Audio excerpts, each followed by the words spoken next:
Welcome back to Nostalgic Nuggets. I'm your host, Colin Kingsland, and with me, as always, is my good friend and partner, Jared Wood. Hello. I was going to give him a nickname, but he didn't want me to give him one. Well, because I'm not wearing a proper shirt for this one. I mean, come on. Yeah, he's wearing an official Big City Greens t-shirt. Yeah, I know. I'm sorry. Yeah, well, you got the wrong TV family, buddy, because today's episode, we'll be talking about another television family from our childhood. Yes. Now, since we have done a couple Sesame Street videos in the past, and those have been blowing up in views and likes. Much to my amazement. Yeah, because Sesame Street's really popular on YouTube. Yeah, especially one of them getting like 100,000 views. But we are going to be talking about another PBS series that I'm sure that many of you probably remember. And if you do remember this show, please tell us in the comments below once you're done finishing this episode or midway. I'm probably going to guess that someone's going to write first in the comments. If the comments are open. Today, we'll be talking about the PBS Kids literacy series, Between the Lions. For some of you born in the 2010s, you probably don't even know what Between the Lions even is. Jared, why don't you explain to the audience what Between the Lions really is? Okay, I know please forgive me, guys, but it's been a good while since I've watched the show. But as the name suggests, Between the Lions is about, a family of, lions who work around in a library, but the problem is it's not an ordinary library. Lots and lots and lots of hijinks happen throughout, and we won't go into too much of them in this video because there's like literally a gajillion of them. There's so many of them, it's like a literal barrel of monkeys!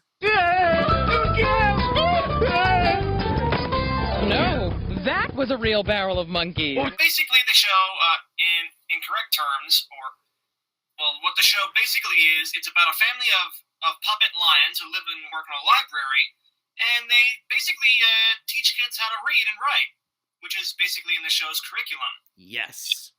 And they do it through puppetry, live action, stop motion, comedy, and animation. Kind of like Sesame Street. Yeah. They basically said in reviews and reports and newspapers that it's like Sesame Street for the next generation. Yeah, something like that.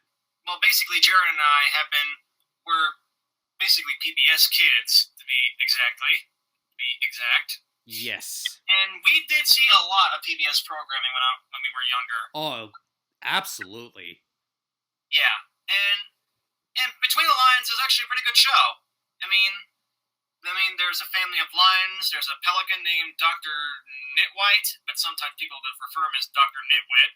And honestly, I think he is a nitwit, because he always discovers a new word in the English language, and it turns out it's a big fat oops, because, let's just say it, when he discovers a word with the it sound at the end, and whenever he says, like spit or hit or whatever. Let's just say that fella can be kind of crazy with those its. Kind of like he said with spit and hit and all that stuff. Yeah, well, it's not just featuring a puppet pelican. There's also the Artie Smarty Pants, remember him? Yes. And Chicken Jane, and Cliffhanger, and Sam Spud. Yes. And, Fred Newman, don't forget about him. Exactly. He was if you don't know who he is, you probably remember him from the Mickey Mouse Club 90s version. And that's also where we saw Dee Dee Magno Hall from Steven Universe, before she was Pearl. So, I remember seeing the show a lot on PBS when it was still on the air. Yeah. And I have been rewatching episodes that have resurfaced on YouTube a lot. Thank you so much, YouTube, for that. I'm pretty sure they're still being used in elementary schools up to this very day. I actually think it's really cool how schools are actually using that. That's really cool. Yeah, because, again, this is a show that teaches kids how to read. Yes. And it's a lot like Sesame Street, because it's taking in a similar format from that show. Yeah. As Sesame Street teaches kids about letters and numbers, Between the Lions teaches kids how to read and write. Mm-hmm. And for those who might think that these characters are Muppets, they are not, because the Jim Henson Company and Sesame Workshop are not involved with this show. No. Because they are produced by independent production company Serious Thinking and WGBH Boston. PBS couldn't cover the funding for the whole show, so Mississippi came in, offered full funding and an extra studio at the show moved production, and they made it up to like 10 seasons. Which I'm not gonna lie, that's pretty good. Yeah. And Sesame Street's currently done with season 53. Because they just finished filming that season. And that's like the only good PBS Kids show left. And is it true that the show won 7 Emmy Awards? I just did some research before we started filming, and yes, I believe it was from 2001 or 2000 or something like that to 2007. Jared, what are your favorite memories from the show? Well, actually, I do remember. I don't remember what grade it was, but I do remember at some point I did have an episode of Between the Lions recorded on my DirecTV DVR when I had DirecTV at the time, and it was for that Bugs episode when one of the lions gets he freaks out. Because I know that episode. Yeah, many of the episodes from the later seasons have been resurfacing on YouTube lately, and that episode has resurfaced as well. The one about Theo freaking out about bugs. Yeah, just the way he freaks out. He's like, ah! Ah! Ah! Ah! The way he screams, it's perfect. That's Peter Linz for you. Peter Linz plays Theo on the show. Yeah. For me, Between the Lions was more of a few and far between show. Few and far. Far between the Lions show? I was just about to do that. Dang it. Oh well. But to my knowledge, there were a few episodes I did watch. There was a good memory of mine, which we will get into later on. But I also do remember that there was I think there was a popcorn episode. That one was madness. Oh, yeah, it's a popcorn popper. That's actually one of my favorites. And I'm really amazed how they got all that popcorn into the studio. Yeah. It was glued together on giant fake hills to make it. Yeah, they had to use a boatload of popcorn to get that done right. They probably had to go to a lot of county fairs to get all that, to glue on fake hills to get the illusion of ginormous stacks of popcorn. Yeah. Oh yeah, they also did one where basically the cliffhanger series ends. Oh yeah, the last cliffhanger, yeah. I like that episode too. It's actually a pretty fun episode where as we mentioned before, there's a segment on the show called The Adventures of Cliffhanger, which Lionel, who's played by Anthony Asbury from shows like Allegra's Window and The Webulous World of Dr. Seuss. Yep. He did a few puppet stuff, and he plays Lionel on the show. Yeah. And basically, Livingston dangerously writes the last cliffhanger story, but because he can't think of any other ideas, and so the Lion family helps him get a new idea to continue the series. I'm actually not gonna lie. I thought that what happened with Cliffhanger was such a satisfying conclusion that when he got stuck on that cliff again, I got so angry.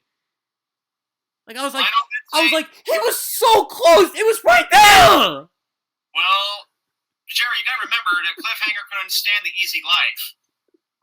Well, I got a few favorite episodes.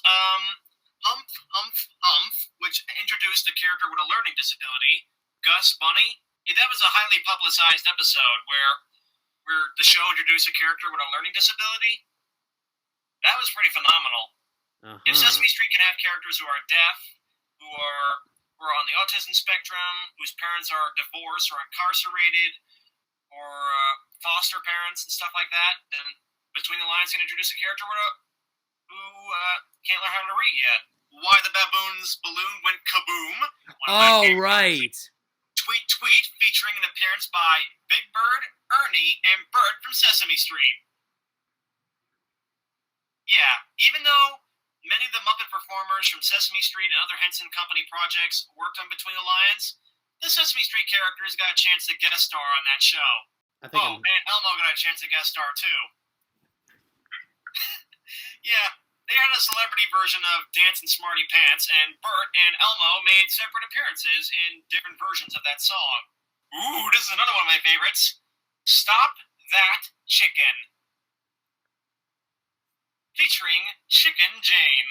It's really hilarious seeing her zoom all around the library like she's in like a pinball machine. And I really do like it when one of the monkey puppets gets injured a lot.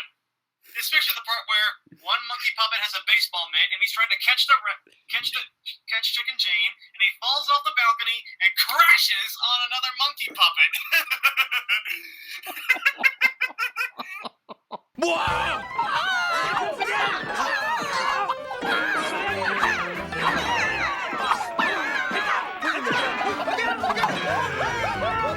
And it's actually my favorite part where the monkeys are always getting hurt. But don't worry about the monkeys. They are not injured because, well, they're puppets and they're made out of foam, fur, and felt. Yeah. Pigs Aplenty. Do you remember that one where they had a pig party? Ah. Yeah, that was from season 3 when they had when that season had Pam Arciero taking over the role of Leona from Kathy Mullen, and Right. most episodes have Tim Lagasse taking over the role for Theo when Peter Lentz was busy working on other shows. Ah, right. The last season of Bear in the Big Blue House. You Can't Catch Me with the Gingerbread Man. Yeah, that was a pretty fun episode to watch. Yeah. And a tad bit emotional too, because Leona felt really sad about the gingerbread man being eaten by the fox. You do know about that story, right? Not the fox part. Oh, we got Out in Outer Space featuring Marty Robinson as Cleo's father. Oh, we also got the episode Treats. It was basically them talking about getting a commercial for the library. Ah, right. And then we got the episode Art Party, which features a running gag with the monkeys chanting, "Yard sale, yard sale, yard sale, yard sale!" Yard sale, yard sale, yard sale! I love running gags. Yard sale, yard sale! And now we can have that yard sale. Yard sale! Yard sale! Yard sale! No. Not yet. I'm screwing this episode up so hard. Oh. Maybe I'll give you a hand again. Don't worry, folks. Anything can go nuts around here. Oh, here's another episode I like. The Golden Meaty Awards. It's basically Lionel doing some kind of award show with raw meat as the award, and Leona spoiling the winners throughout the whole show. Because she knew right away who was going to win. Oh my gosh. Oh. That was a funny gag. And during the end credits, you can definitely see the Lion family chewing on all the awards because all the winners gave them the trophies. Because none of the winners could make it. Especially since this was a fake award show. Oh, do you got any favorite characters on the show? We got also talk about favorite characters. Favorite character-wise? I think some of my favorite characters would have to be the monkeys, Click, Lionel, Theo, Dr. Nitwhite, and Mr. Webster the monkey, and Information Hen. She's another character on the show. Ah, right, yeah. What about you? Got any favorite characters? I'm probably gonna guess you like those run-around monkey puppets. The monkeys. Between the Lions world. The monkeys. Like, I'm just gonna tell y'all, if y'all put the monkeys in a Try Not to Laugh challenge, it would be a disaster for me. All the lion characters are pretty good too. Yeah, especially Cleo. I like her. Yeah, and then Click, like you said. Yeah. I wonder how they actually made that character, because she looks like an actual computer mouse. Yeah, of course. Even I've wondered the same thing. Oh, here's something you probably don't know. When I was about in second grade, or first or second grade, sometimes my class would sometimes watch a full episode of a TV show. Most of the times it would be the Magic School Bus, the original series, not the crappy Netflix version. I actually remember watching the Magic School Bus too in elementary school. I remember doing that a few times. Yeah, and I also remember watching episodes of Maya and Miguel. Oh my god, I forgot about that one. I actually did see a few episodes of Between the Lions on in my school a couple times. This guy is so lucky. I think one of the episodes I saw was Pigs Aplenty, the one where all the characters having a pig party, and Cool. I think another one of the episodes I saw was Stop That Chicken. And that is Nice. when I first saw that clip of the monkey falling off the balcony and crash landing on another monkey. Oh my goodness, I bet you were laughing your pants off whenever that happened. I bet you couldn't stop laughing whenever that happened. Yeah, but it was really fun seeing Between the Lions in my school. Oh, definitely. Jared, do you have any memories from Between the Lions? Either the TV series or their webpage on pbskids.org? I think that was actually what got me into Between the Lions in the first place, being their website. And there was a good bit of things that me and my brothers would do, because it wasn't just me. My brothers played with the website as well, because we actually used to play on pbskids.org a lot when we were little. Yeah, I actually went to the webpage too. Man, those memories. But yeah, watched a lot of videos, played some of the games and all that. It was pretty fun. But this leads to that favorite moment that I was mentioning a few minutes ago. Oh yeah. That was Sven where said- I discovered the song Sven Said. You guys remember that one? I'm pretty sure people are probably going to comment about that one. That one, I'm about to be 21 years old, guys, and I still love that song. It's definitely a tongue-twisting song. I'm gonna try to remember the last part, because the part that got me the most was the last part. I'm gonna try to remember it. Hey, with the S, V, and T, and E, and T, and T. Hey, with the T, and E, and S, V, and 10 cents. Hey, with the S, V, and T, and E, and T, and T. Hey, with the T, and E, and S, V, and 10 cents. Or 10 cents, I don't. Man, that's definitely a tongue-twisting song. It's always that last part that always tickles me. Lionel can actually say that tongue-twisting line. Except when he was trying to do Zickled Zezer. Oh, I vaguely remember that one. Yeah, it was pretty fun seeing his tongue get all twisted up. Quite literally. Yeah. He was feeling the agony of defeat. And since we were just talking about Lionel, did you actually know that he was later performed by Noel McNeil? A.K.A. Bear from Bear in the Big Blue House. What? Hey, do you know why everybody is so excited? Me neither. Yeah, I think Anthony Asbury gave the role to Noel McNeil in later seasons of Between the Lions. I think it's around season 7 or 8. I didn't know that, actually. That's pretty cool.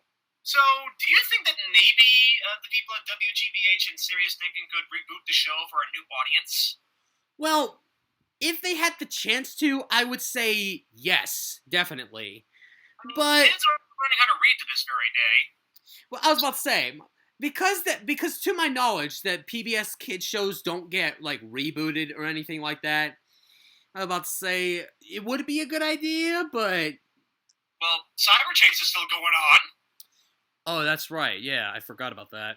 There's actually something that is making me think about something. Because Teletubbies did get revived, but it's not on PBS anymore. Yeah, it moved to Nick Jr. So maybe Between the Lions will have that same fate. Maybe it'll be going somewhere else. Maybe, I don't know. But the puppets still do exist. Which is very, very fortunate. Yeah, Pam Marciero still has Leona, and Theo and Cleo did appear in a new video at some kind of tech expo event. With something like that. So that right there basically gives us a good sign that, hey, since they have the puppets, maybe they can do it. And they are still being rebuilt. Which so is very maybe good. It will happen. I mean, the puppeteers are still working. Who knows? It's quite mystifying, but only time will tell. I think we should end the show by saying that we actually have a special treat for you guys. After this episode comes out on YouTube, tomorrow we'll be releasing a brand new funny montage video of some of our favorite clips Yes. set to a music of our favorite funny gags and jokes and scenes from Between the Lions. Oh, yes. Definitely. Oh, and we also have a themed playlist of some of our favorite episodes from the show. So look for Jared's favorite Between the Lions episodes and Colin's favorite Between the Lions episodes in the playlist section of our channel. Yeah, and we actually may add in a few other surprises, like a few moments and stuff like that in there as well. Sketches, gags. Yeah. And maybe even a premiere promo from 2000? Maybe? Yeah, who knows? So, be sure to like, comment, subscribe to our channel, and if this is being released on the time that we get 300 subscribers, thank you very much. And I'm probably going to be guessing that we are going to hit 300 subscribers by the time this episode comes out. Only time will tell. Yeah, and I guess that's a wrap. Indeed.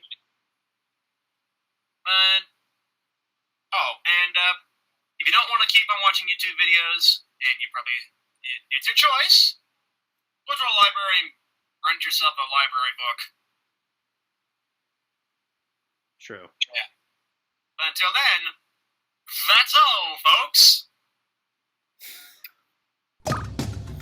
Every time.